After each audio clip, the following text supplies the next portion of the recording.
Тешка сообраќајка кај Пробиштип. Во смрт испрати 17 годишно момче. Во очи на пролетната сеидба, 20.000 хектари земја во регионот чекаат на работа. Младите избегава, нема кој да работи, останаа само старите. Во Штип бајат леп се троши се повеќе. Со мали пензии дека како ќе излеваме на крај да јадеме топол леп.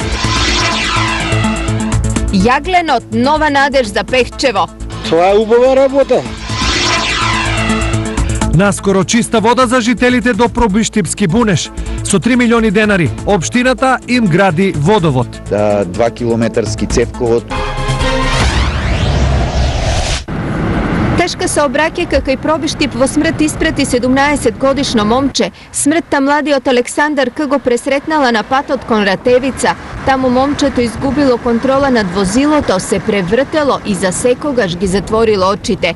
Поради неприлагодена брзина на патничко моторно возило Fiat Stilo со штипски регистарски таблици, управувано од Александар К на возраст од 17 години од Пробиштип, а како сопатник во возилото било лицето ММ на возраст од 18 години, исто така од Пробиштип. Местото на несреќата денес беше блокирано и пристап дотаму не беше дозволен. Очевици на настанот кои заедно со медицинската придружба мртвото момче го донесоа во Штип тврдат дека смртта момчето буквално го грабнала со себе.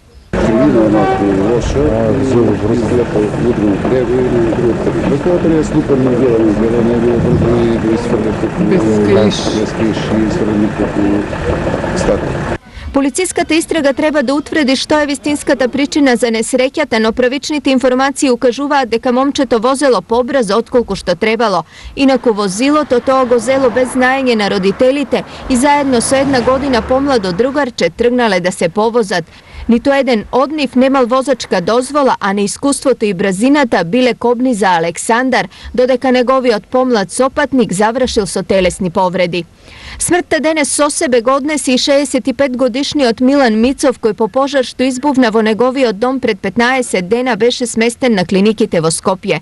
Мицов имаше изгореници од прв, втори, трет степен на 40% од телото, кој тој не успеа да ги преживее. Жителите на Пехчевското село Панчарево со очи вперени кон одјалиштата на Јаглен, што ги крие панчаревската земја. Концесијата дадена од државата за експлоатација на Јагленот им дава надеж и на старите и на младите дека селото ќе има бенефит од овој рудник. Тоа е убава работа и за селото и за подмладо кој што е по нас. Тоа е убава работа, само не знам додека ќе биде, дај Боже нека биде. Подобрување инфраструктура и вработување друштво на младите деца да не бега од државата и така. Панчарево има околу 400 жители, од нив претежно старци, но има и 30 на ергини кои не сака да се женат, бидејќи нема вработување, а од земјоделие тешко се живее. Брачни парове слабо. Многу слабо. По едно годишно до 2 деца, највеќе. Да биде подобар живот. И млади може да останат. Па сигурно, некој веќе си ожени, знаеш. На постапката за отворање рудник за Јаглен ке претходни експроприација на земјиштето во Пехчевско, но одјалиштето на Јаглен дадено за експлоатација се протега на површина од 6 км квадратни. Според анализите, 500 земјоделски парцели се сопственост на жителите од селото.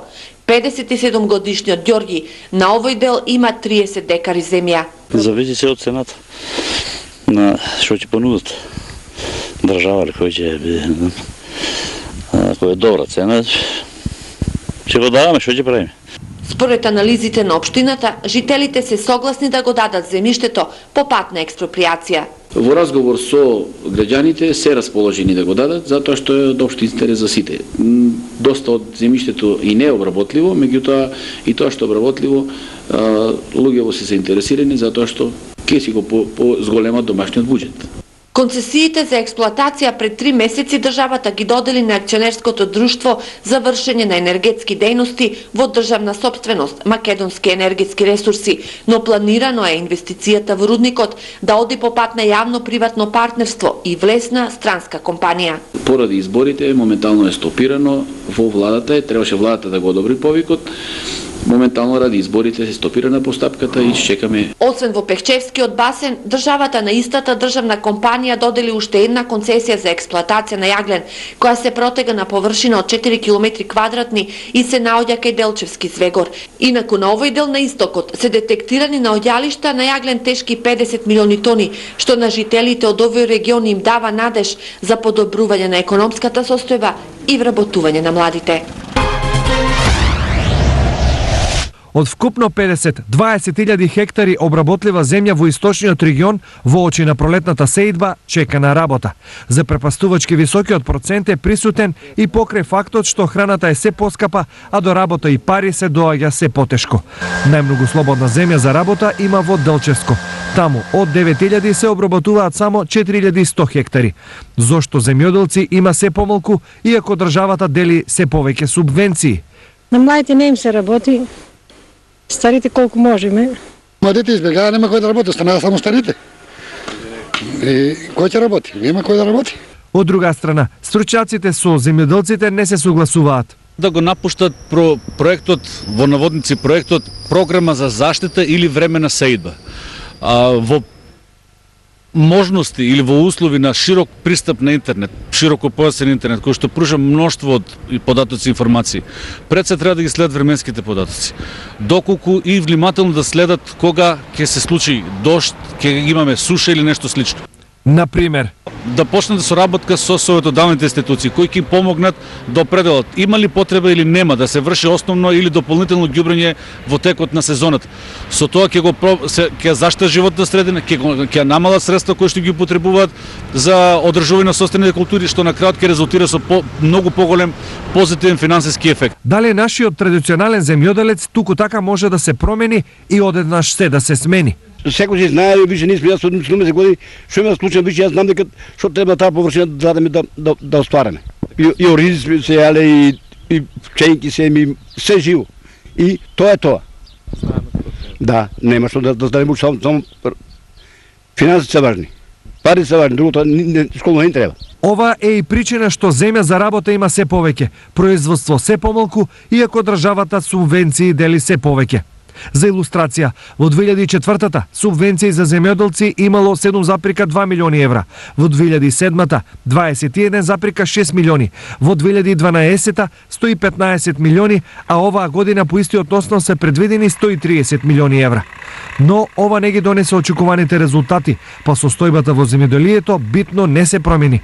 Инаку, најмногу земја во регионот се обработува во Кочанско, околу 10.000 хектари, потоа Берово 6.000 и Штип 5.500 хектари.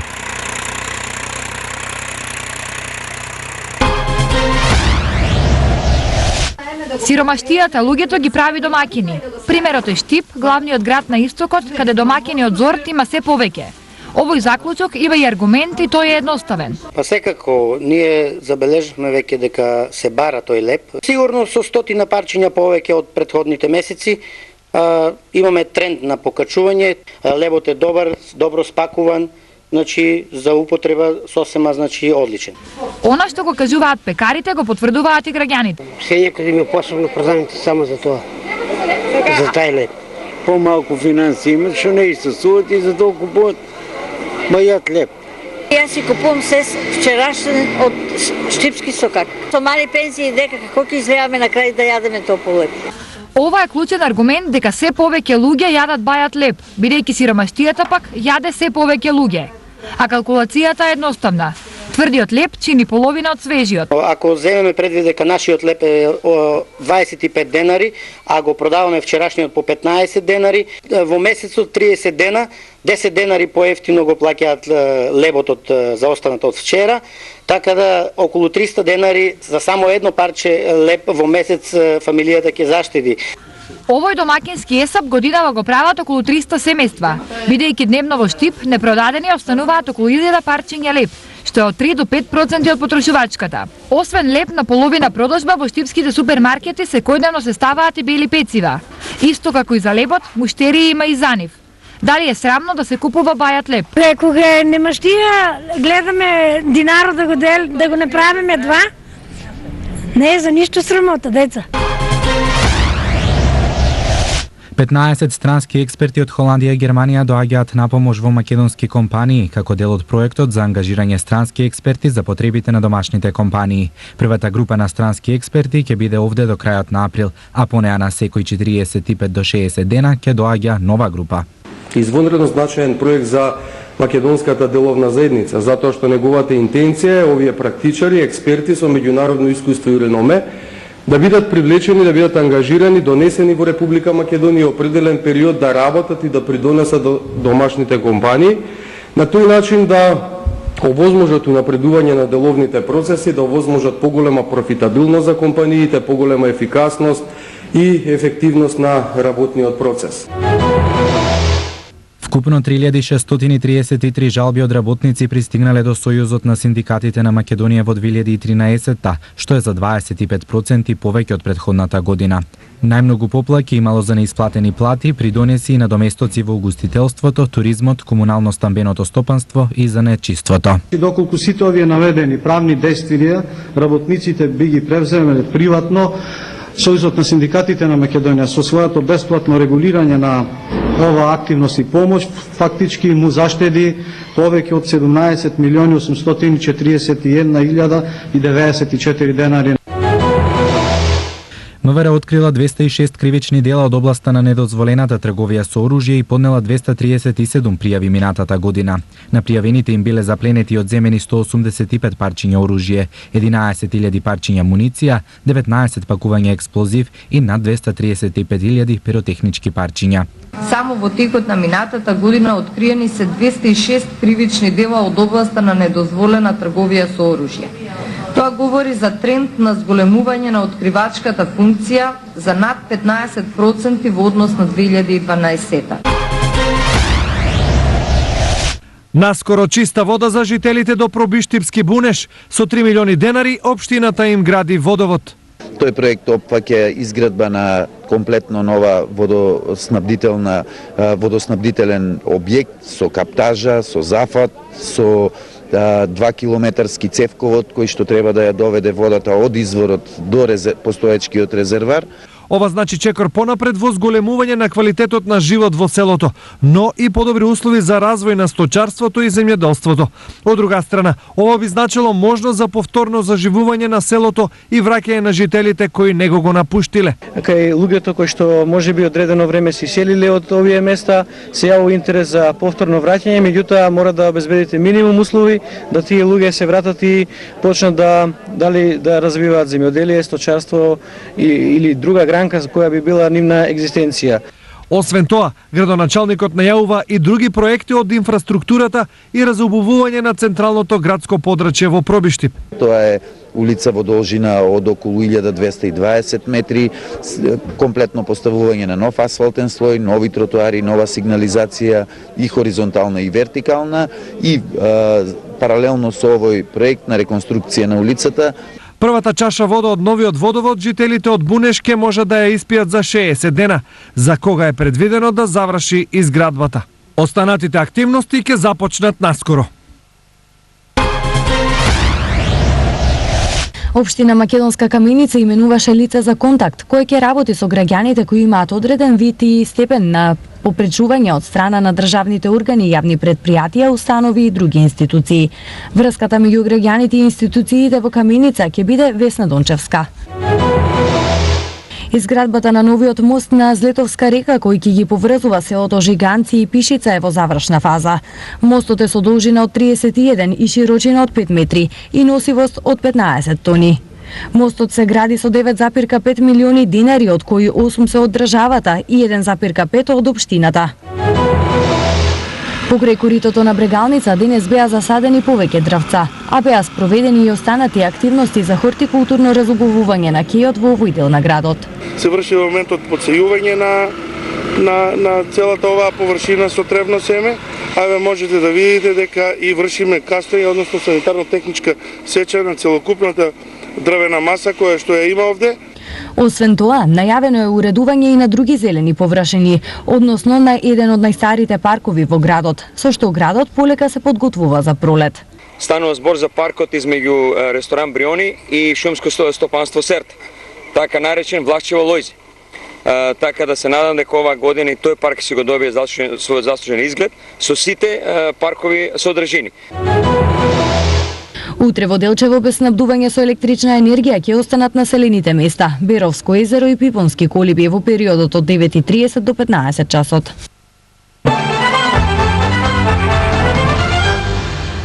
А животот е мизерен. Без работа, останаме под стече, ништо од придоноси не ни платија и сад сме на улица. Младите ни избегаа. Оти нема кој, пензионери само, гледајте, никој нема. Тешко многу. Над 50 камели учествуваа во овогодинешнава трка што традиционално неколку децении наназад се одржува во Катар. Трката на камели некогаш се организирала како надпреварување за забава и релаксација во организација на арапските бедуини, но со развојот на технологијата оваа прерасна во вистинска спортска дисциплина. Оно што некогаш било надпреварување меѓу племињата, денес е надпревар меѓу спортските федерации на заливските земји со огромен фонд на награди обезбедени од страна на спонзори.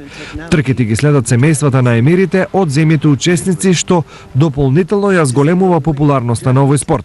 Инаку, интересно е што победникот не добива пехар, туку во духот на старата традиција, наградата се состои од меч, копје и бодеш.